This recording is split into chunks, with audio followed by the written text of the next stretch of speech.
ان کے لب رنگی کی نچھاور تھی کہ جس نے الحمدللہ رب العالمین والصلاة والسلام علی سید المرسلین اما بعد فاعوذ باللہ من الشیطان الرجیم بسم اللہ الرحمن الرحیم۔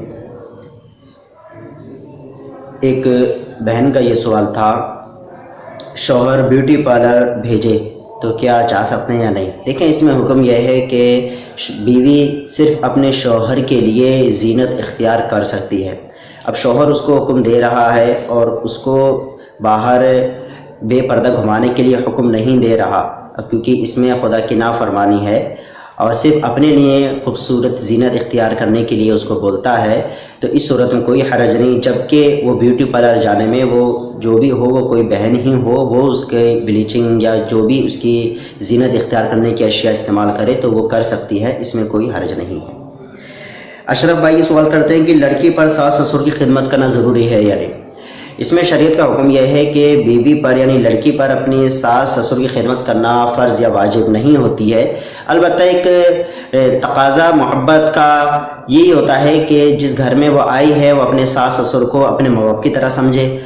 اس کے شوہر کے بھائی بہنوں کو اپنے بھائی بہنوں کو اس طرح سمجھے، اور محبت اتفاق کے ساتھ رہے تاکہ تمام میں محبت رہے۔ اب اگر لڑکی یہ کہتی ہے کہ مجھ پر واجب نہیں یہ خدمت کرنا، تو میں کچھ بھی نہیں کرتی، نہ میں کھانا بناتی ہوں، اس سے خود اس کے گھر میں لڑائی جھگڑے ہوں گے اور محبت میں کمی آئے گی، لہذا جہاں مناسب سمجھے اس انداز سے محبت سے کام لیا جا سکتا ہے۔ اب محمد سمیر بھائی یہ فرماتے ہیں کہ فرض نماز میں اگر کوئی 1، 2 یا 3 رکعت چھوٹ جاتی، اس میں کس طریقے سے نماز ادا کی جائے؟ اس میں حکم یہ ہے کہ دیکھیں، ایک اصول سمجھ لیجئے، نماز میں جس کی 1 رکعت، 2 رکعت، 3 یا 4 رکعت چھوٹ جائے اس کو کہتے ہیں مسبوق، کہتے ہیں اس مقتدی کو۔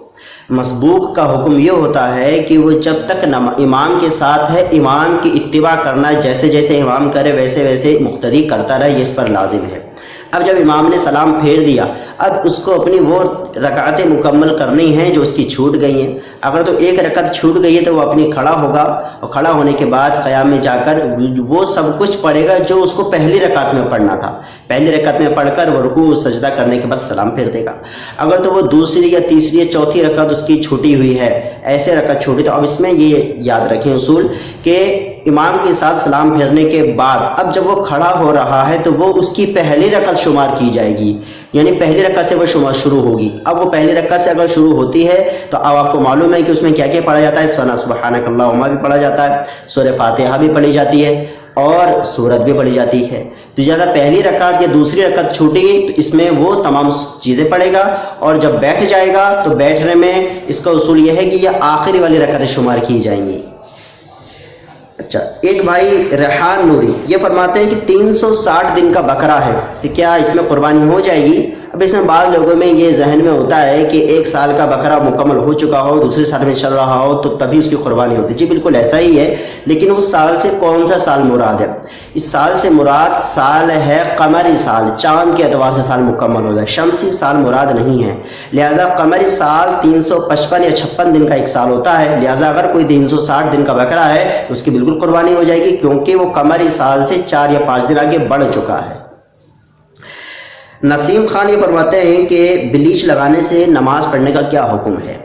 بلیچ اگر ایسی چیز کے لگائے کہ جو ناپاک چیز اس کے اندر نہیں موجود ہے تو اس صورت میں نماز میں کوئی فرق نہیں آئے گا، نماز اس سے لگا کر بھی پڑھ سکتے ہیں۔ عارف قریشی یہ بھائی سوال کرتے ہیں کہ آج کل ہمارا یہ ماحول ہے کہ کوئی دعوت کرتا ہے یا کسی کو کوئی شادی پر بلاتا ہے، نیاز کرتا ہے، تو اب جس کو بلایا اب وہ یہ سمجھتا ہے کہ مجھ پر بھی اب لازم ہو گیا ہے کہ میں بھی دعوت کروں اور جس کو بلاؤں، اور بعض اوقات تو یہ بھی ماحول دیکھا جاتا ہے کہ اگر نہ بلایا جائے، اس کے پاس پیسہ نہیں ہے تو وہ باقاعدہ قرض لے کر پھر وہ دعوت کرتا ہے اور پھر سب کی دعوتیں عام کر کے سب کو بلاتا ہے۔ دیکھیں، یہ ایسا کوئی ضروری نہیں ہے، دعوت کرنا، شادی اتنی بڑی بڑی کرنا، نیاز کرنا یہ فرض یا واجب نہیں ہے۔ اگر کسی نے زندگی بھر بھی نیاز نہیں کی لیکن اس کو برا نہیں جانا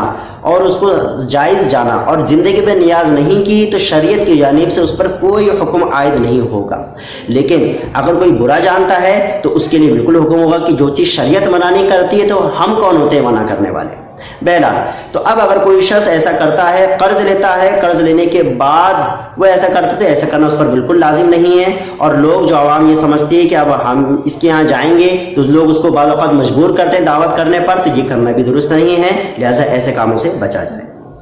محمد نیاز بھائی یہ سوال کرتے ہیں کہ گاؤں میں ان کے یہاں گاؤں میں کوئی لڑکی کسی لڑکے کے ساتھ بغیر نکاح کے چلی گئی. اب گاؤں میں بعض اوقات ہوتا ہے چودھری پردھان ہوتے ہیں، وہ کیا کرتے ہیں اس گھر میں آنا جانا کھانا پینا بند کر دیتے ہیں.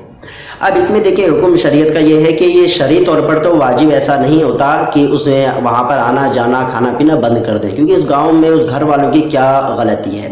البتہ اس میں ایک یہ صورت نظر آتی ہے کہ ایک حکومت عدل اس کو بولتے ہیں، اس میں یہ ہوتا ہے کہ ایک دوسروں کو رہنمائی کی، دوسروں کو عبرت کے لیے